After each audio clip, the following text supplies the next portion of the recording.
السلام عليكم ورحمة الله وبركاته. نحمده ونستعينه ونستغفره ونعوذ بالله من شرور أنفسنا ومن سيئات أعمالنا. من يهده الله فلا مضل له ونشهد أن لا إله إلا الله وحده لا شريك له وأشهد أن سيدنا حبيبنا محمدا عبده ورسوله الذي أرسله بالحق بشيرا ونذيرا أتى إلى الله بإذنه سراجا منيرا. أما بعد فأعوذ بالله من الشيطان الرجيم. بسم الله الرحمن الرحيم. ألف لام ميم. ذلك الكتاب لا ريب فيه هدى للمتقين الذين يؤمنون بالغيب ويقيمون الصلاة ومما رزقناهم ينفقون والذين يؤمنون بما أنزل إليك وما أنزل من قبلك وبالآخرة هم يؤمنون. أولئك على هدى من ربهم وأولئك هم المفلحون. إن الذين كفروا سواء عليهم أأنذرتهم أم لم تنذرهم لا يؤمنون. ختم الله على قلوبهم ولا سمعهم ولا أبصارهم غشاوة ولهم عذاب عظيم. বন্ধুর প্রেমে যে আনন্দ সবাই জানে না, প্রেম বিনা কেউ প্রাণ বন্ধুরে দেখা পাবে না। বন্ধুর প্রেমে যে আনন্দ সবাই জানে না, প্রেম বিনা কেউ প্রাণ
ইসলাম দরদি কালেমা দরদি ভাই বাবা জীবন পর্দা আদার মত শুভেচ্ছা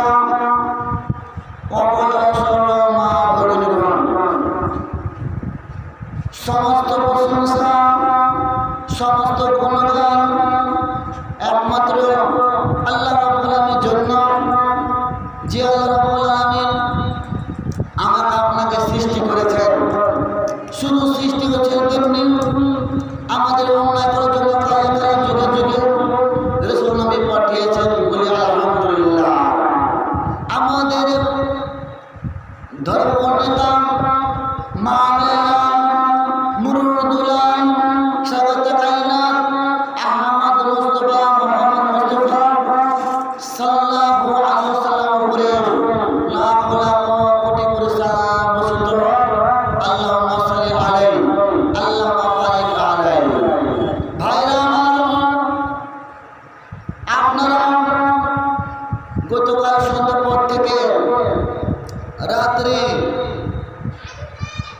11টা পর্যন্ত আপনারা এই কোরআন হাদিসের আলোচনা শুনেছেন এবং আপনারা অবগত হয়ে গিয়েছেন, জেনে গিয়েছেন। এটা আপনাদের নিকটবর্তী আল জামিয়া তানজিমুল উলুম তোফাকুল লালমাটি মাদ্রাসা উন্নত গল্পের এই জালসা। লালমাটি মাদ্রাসা মানে হচ্ছে আপনাদেরই মাদ্রাসা, যে লালমাটি মাদ্রাসাতে কোরআন এবং হাদিস মানে পড়ানো হয়, যেখানে সম্পূর্ণ বোর্ডে ছাত্রদের সম্পূর্ণ বোর্ডে, যেখানে কোনো জাগির নাই। যতগুলো ছেলে থাকে বোর্ডিংয়ে থাকে সম্পূর্ণ বোর্ডিং। তো ওই বোর্ডিংয়ে অনেকগুলো ছেলে থাকে, কোনো 200টা পার হয়ে যায়, 250টা হয়ে যায়। ভাইরা আমার, অনেক ছাত্র রয়েছে আর যেখানে অনেক বছর থেকে এই লালমাটি মাদ্রাসাতে সম্পূর্ণ বোর্ডিং হয়ে আছে। তো ভাইরা আমার, মা বোনরা আমার, যে লালমাটি মাদ্রাসাতে হাফেজ হয়, যেখানে আলেম হয়, ফারিকি মাদ্রাসা, বছরে বছরে 10টা মৌলবি হয় বা 3-4টা 5টা 6টা এরকম হাফেজ হয়। ভাইরা আমার, কারণ আপনাদের এই মাদ্রাসা। তো আপনারা কেউ আগে থাকবেন না।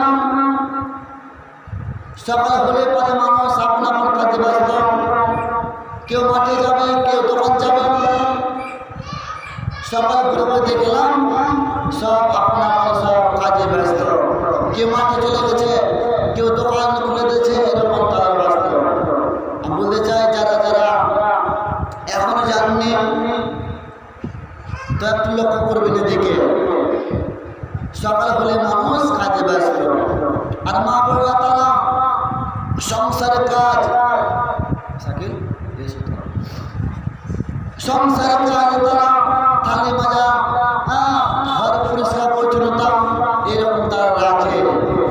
তো ভাই আমার, মা বোনরা আমার, আপনারা কেউ বাজে থাকবে না। আল্লাহ বলছেন, মাসালুল্লাযীনা ইউনফিকুনা আমওয়ালাহুম ফি সাবিলিল্লাহ। আল্লাহ পাক বলছেন, যারা দান করে এটা হলো ফি সাবিলিল্লাহ। সে যদি দান করে, পুরুষ হোক বা মহিলা হোক, যদি আপনি 10 টাকা দেন, এটাই হবে নেকি। ভাইরা আমার, মা বোনরা আমার, চুপ অবস্থা দেখতে পাচ্ছি। ভাইরা আমার, মা বোনরা আমার, আপনারা যদি 10 টাকা দান দেন, এটা হবে নেকি কাজ। যদি 50 টাকা দেন, এটা হবে নেকি কাজ। আপনি 100 টাকা দিবেন, 200 টাকা দিবেন, 1000 টাকা দিবেন, 2000 টাকা দিবেন, এটা হবে আপনার নেকি কাজ। তাহলে দান দিলে আপনি নেকি দিবেন, আপনি নেকি দিবেন।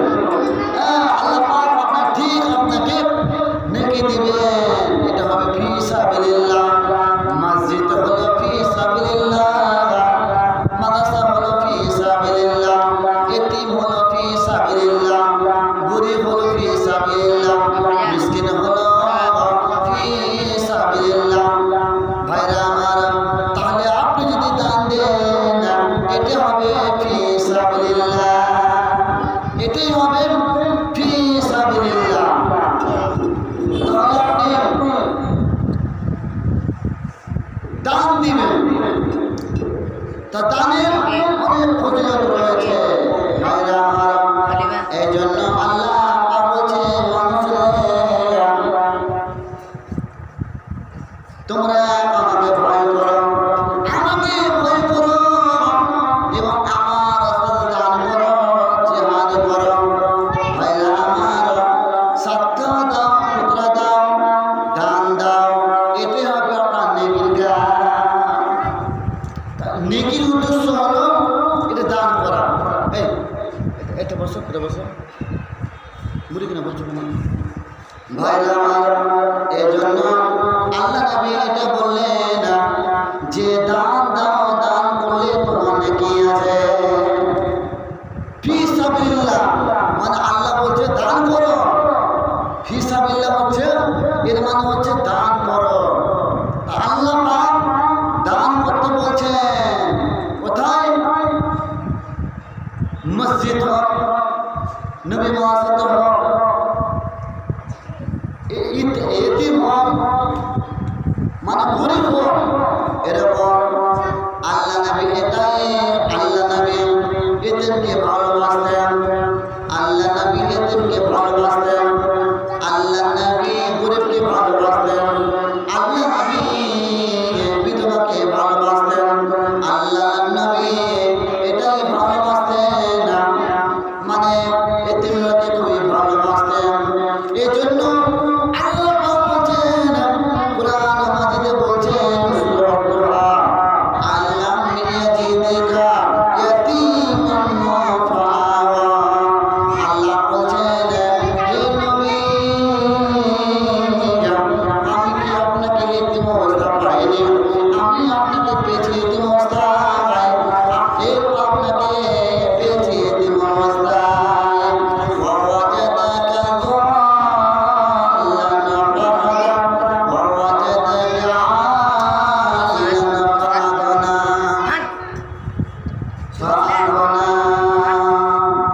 আমি আপনাকে পথের দিশা দিয়েছি এবং আপনাকে পথ হারা পেয়েছি।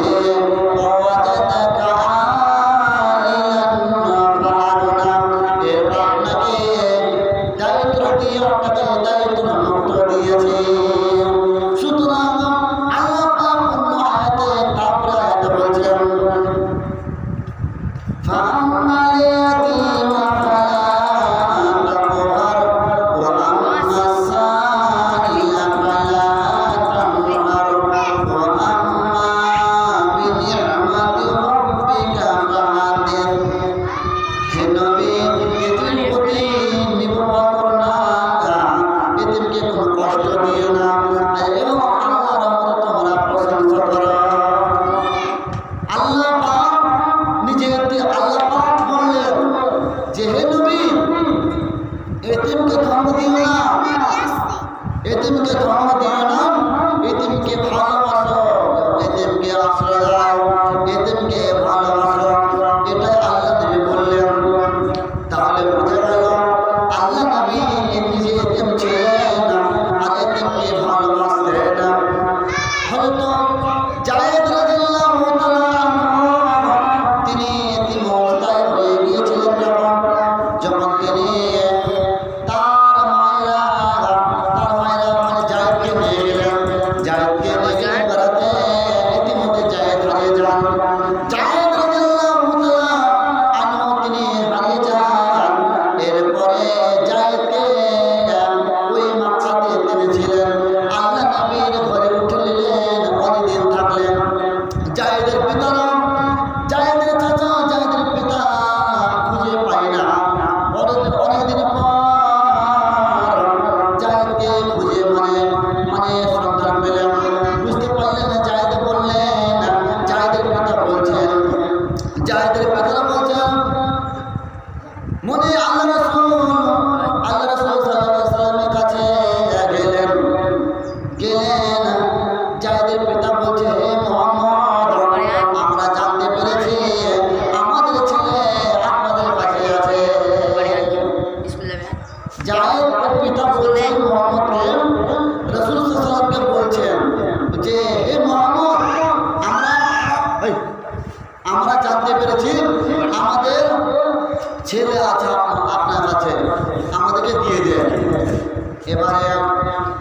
আল্লাহ নবী বলছেন চাই যদি যেতে রাজি হয় তাহলে নিয়ে যেতে পারো, আর চাই যদি যেতে না রাজি না হয় তাহলে আমি এমন লোক না আমি তাকে দিতে আমি পারবো না। যাকে ডাকলেন আল্লাহ নবী বললেন ও জায়েদ বাইরে এসো বাইরে এসো। আল্লাহ নবী ডাকলেন জায়েদ বাইরে এলেন, জায়েদ বাইরে এলেন। বললেন আল্লাহ নবী বললেন জায়েদ এটা কে তুমি চিনো এরা কারা? জায়েদ বলছেন আল্লাহ নবী গো এটা হলো আমার পিতা, এটা আমার চাচা। জায়েদের পিতা বললেন ও জায়েদ চলো বাড়ি যাই বাড়ি যাই, তোমার মাকে দেখে তো হয়রান হয়ে চলো বাড়ি যাই, বাড়িতে যা কিছু আছে সমস্ত কিছু দেওয়া যাবে চলো বাড়ি যাই। জায়েদের পিতা বলছেন যাই চলো বাড়ি যাই, তোমার মা অনেকদিন তোমাকে খুঁজে পায়নি, কান্নাকাটি করছে তোমার তোমার মা, চলো বাড়ি যায় আর বাড়িতে যা কিছু আছে সমস্ত কিছু তোমাকে দিয়ে দেওয়া হবে। জায়েদ বললেন পিতাজি, জায়েদ বললেন পিতাজি বাড়িতে যা আছে তামাম দুনিয়া যদি আমাকে দেওয়া হয়, আমি যে লোকের উপরে আমি ব্যাপার পেয়েছি এই লোকটির কদম ছিল আমি যেতে রাজি না। তাহলে দেখেন জায়েদ বলছেন পিতা বাড়িতে যা কিছু রয়েছে সমস্ত কিছু দেওয়া যায় এবং গোটা দুনিয়া যদি আমাকে দেওয়া হয় আমি তাকে আমি এই রসুলের কাছ থেকে আমি জেতার জন্য। তাহলে রসুলের মহব্বত কি ভালোবাসা ছিল, কি ভালোবাসা ছিল, কি ভালোবাসা ছিল, কি মহব্বত ছিল। এবার রাসূল সাল্লাল্লাহু আলাইহি সাল্লাম কে বলা হলো, এবার জায়েদ বলছে আব্বা জান আমি যেতে রাজি নই, আমি রাসূল কাছে আমি থাকবো। রাসূল কি করলেন তাকে রেখে দিলেন, আল্লাহ নবী নিজে রেখে রাখলেন। জায়েদ যেতে রাজি নয়, তবে জায়েদ আমার কাছে থাকো। জায়েদ বলছে জায়েদের পিতা বলছেন জায়েদ চলো চলো বাড়ি যাই, চলো বাড়ি যাই। জায়েদ বলছেন পিতাজি আমি যেতে রাজি না।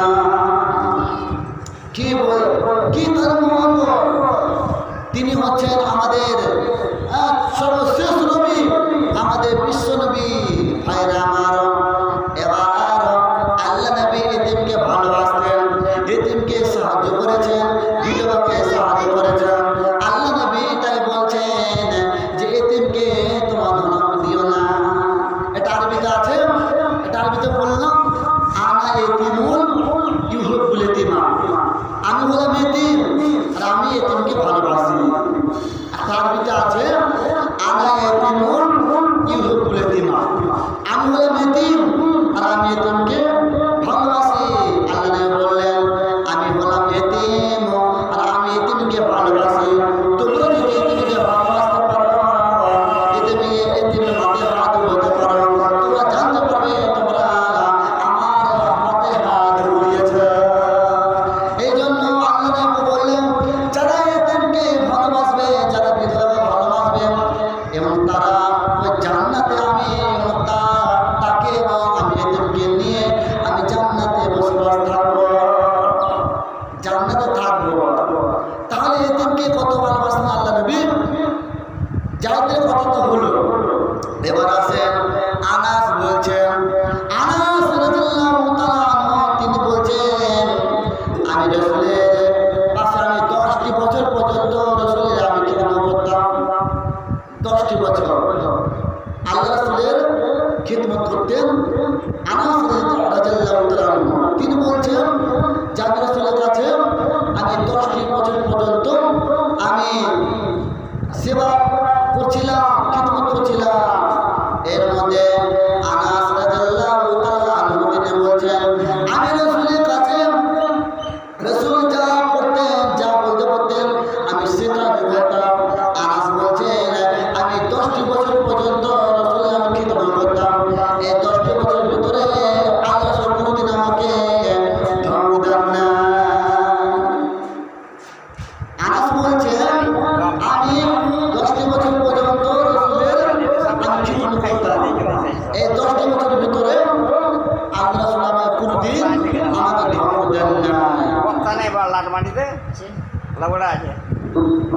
একটা বক্তা কোনো একটা পুনামলি বেঁচে যাবে মাদারটা। এই জন্য আল্লাহ রাসূল সাল্লাল্লাহু আলাইহি ওয়াসাল্লাম কে বলা হলো, হে নবী তুমি এতিমকে ধমক দিও না। তাহলে কিছু কিছু এলাকার মাসা তো এতিমরা থাকে, এতিমরা থাকে ভাইরা আমার। তাহলে আপনাকে বুঝতে হবে যে এতিমে কত মর্যাদা, এতিমে কত মর্যাদা। এতিম যার বাপ নাই, যার মা নাই, তার কেউ নাই ভাইরা আমার।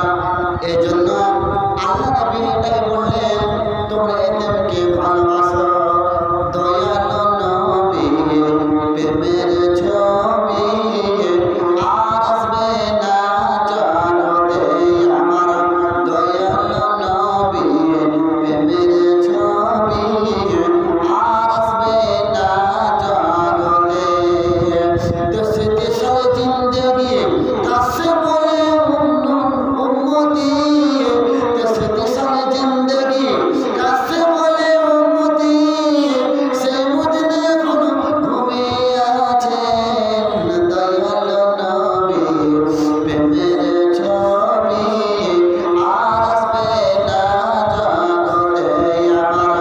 দয়ালু নবী প্রেমের ছবি আর আসবে না জগতে। তো ভাইরা আমার, খাই চালাও না না না এই কেমন লাগছে? আর আসবে না জগতে।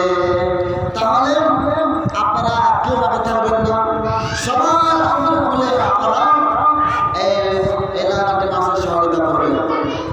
উত্তর দক্ষিণ পূর্ব পশ্চিম যতগুলো বাড়ি রয়েছে, আমি প্রতিটি ভাইদের বলবো, আপনাদের বলবো যে আপনারা কেউ ভাবে থাকবেন না, সবাই ধরে 50 টাকা হোক, 100 টাকা হোক, 200 টাকা হোক, আল্লাহ পাক আপনাকে যা ক্ষমতা দিয়েছেন 10 কেজি পাট ওই ক্ষমতা হিসাবে আপনি দিবেন। এখন তো পাটের দাম আগে ছিল, এখন কমতে লেগেছে। তো আপনারা যে আল্লাহ পাক দিয়েছেন সেই হিসেবে আপনারা দিবেন। তো আপনার সামর্থ্য হিসাবে আপনি দিবেন ভাইরা আমার। এই জন্য তো এতিমকে রাসূল পাক কিভাবে মানে তাকে দিলেন, তাকে কিভাবে আল্লাহ পাক বলছেন যে হে নবী আমি কি আপনাকে এতিম অবস্থা পাইনি, আমি আপনাকে পেয়েছি এতিম অবস্থায়। আল্লাহ রাসূল যখন মায়ের পেটে যখন তিনি ছিলেন, তখন 2 মাস পরে তার পিতা মারা গেলেন, প্রবেশ করতে গিয়ে মারা গেলেন।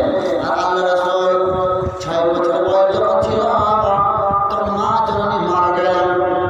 তখন আল্লাহ নবী বাপকে হারালেন, মাকে হারালেন। তখন আল্লাহ পাক সূরা আল-বাকারাতে বলছেন, আলাম ইয়াজিদকা ইয়াতীমান ফাআওয়া। হে নবী আমি আপনাকে এতিম অবস্থা পাইনি, এরপর আমি আপনাকে পেয়েছি এতিম অবস্থা। এই জন্য কোরআন কারিমে এই আয়াতে বুঝা গেল যে এতিমকে ভালোবাসতে হবে। কারণ রাসূল সাল্লাল্লাহু আলাইহি ওয়াসাল্লাম নিজে এতিম ছিলেন, এতিমকে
হিলা শিখে না আর বলছেন যে এই জন্য রসুলের চরিত্র আপনার মতো এখন নাই, আমার মতো নাই, গোটা দুনিয়ার মতো চরিত্র নাই। এরকম রসুল ছিলেন, যত নবী এসেছিলেন কিন্তু তা চাইতে রসুল ছিলেন আমাদের বিশ্ব নবী, হেদায়েতের নবী ছিলেন। এই জন্য তার সবই তার প্রশংসা করা হয়েছে, রসুলের প্রশংসা করা হয়েছে। তাহলে যে রসুল নিজের চরিত্র, নিজের ভালোবাসা, তার চরিত্র অনেক ছিল। এই জন্য রাসূল সাল্লাল্লাহু আলাইহি ওয়াসাল্লাম মক্কা মদিনাতে ছিলেন। মক্কা মদিনাতে ছিলেন, কত সাহাবাকে নিয়ে যুদ্ধ করলেন, কত কষ্ট পেলেন, তায়েফেতে কত কষ্ট দিলেন তায়েফবাসীরা। আল্লাহ রাসূল সাল্লাল্লাহু আলাইহি ওয়াসাল্লামকে কত কষ্ট দিলেন, তাই কত অপমান করেছিলেন, কত তাকে মেরেছেন, কত নিক্ষেপ পাথর দিয়ে নিক্ষেপ করেছেন। ভাইয়া আমার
তো যেতেন যে তোমাদের বাজার লাগবে, এটা রাসূল প্রত্যেক বাড়িতে যাইতে ভাইরা নিজের পেটে খাওয়া ছিল না, কিন্তু বাড়িতে সবাই ভাই দোয়া যাইতেন যে তোমাদের বাড়িতে কিছু বাজার লাগবে কিনা বলো। এখানে একটা ছেলে পড়তো গত সেটা অবস্থা 3 নম্বর বেটি বটা 3 নম্বর চিন্তা চল এই জন্য মানুষের ভালোবাসা আমাদের বিশ্বনবীর মতন হতে পারে। এই জন্য আমাদের হচ্ছে এই বিশ্বনবী তার হায়াতের যে সব দিকে তিনি ছিলেন ভাইরা আমার, তিনি কষ্টে কষ্ট মনে পাননি, তিনি তিনি প্রচার করতেন, তিনি সালাম প্রচার করেছিলেন। রাসূল সাল্লাল্লাহু আর এখন সে মক্কা মদিনাতে তিনি ঘুমিয়ে আছেন, তিনি ঘুমিয়ে রয়েছেন।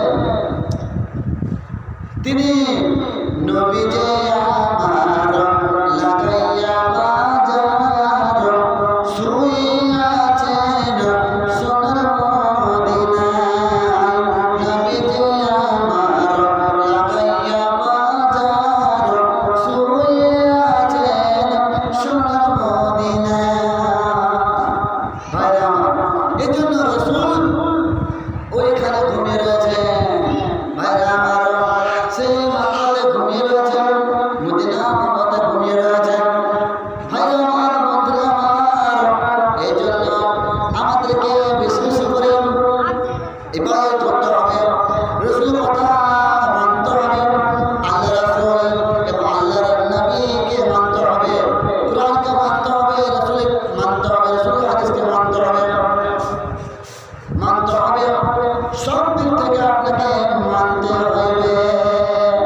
ভাইরা আপনারা যাই হোক, আমি আর বেশি বলবো না। এখন আপনাদের সামনে আমাদের মাদ্রাসার শিক্ষক মৌলানা বদরুজ্জামান তাহিরি সাহেব, তিনি সমস্ত জায়গাতে তিনি যান, নেপাল হোক, বাংলাদেশ হোক, আসাম হোক, কলকাতা হোক, মালদা হোক, দারুগা হোক, অনেক জায়গাতে তিনি ঘুরে বড় বড় মহফিলে তিনি যান, বড় বড় মহফিলে তিনি যান, 25,000 30,000 এরকম তাকে নিয়ে যান। তো ভাইরা, উনি আমাদের সামনে আসছেন, ইনি আমাদের কিছু হালকা বক্তব্য শোনাবেন এবং ইনশাআল্লাহ আপনাদের মুসাফি হায়াতে আপনাদের দান দোয়া দিবেন। এখানে আমি বক্তব্য শেষ করছি। আসসালামু আলাইকুম।